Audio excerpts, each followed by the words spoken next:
Hello, hello! Valérie Nercy here. Now that you have learned the three basic manipulation, the spinning, the rolling and the dribble, then let's try to link them together. From the dribble motion, you can start in static first. And you will place one hand underneath and you just pass it over your head.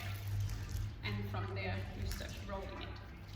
Then you stop it in horizontal position and you roll the wheel so that the touching point is very close to your feet.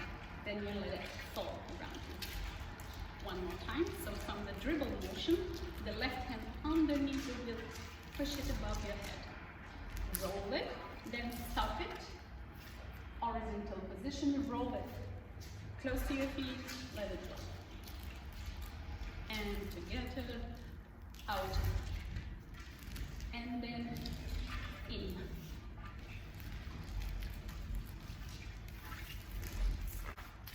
Good luck with that. So remember, wheel in an angle, throw the wheel in a straight line, it's going around you, one step behind, try to find the center, keep the same distance between you and the wheel, then up. From there, take the wheel, coin spin manipulation, dribble of the wheel, catch, catch, push, push, catch, push, push, then stand up, then side to side, push, push, and now we get out of there, so the left hand goes under the wheel and pass it over your head. And from there, then rolling with the wheel, spinning with the wheel.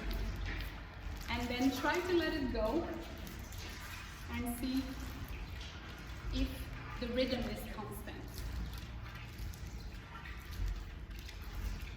If the rhythm is constant, then there is a lot of play and interesting movement you can do with it.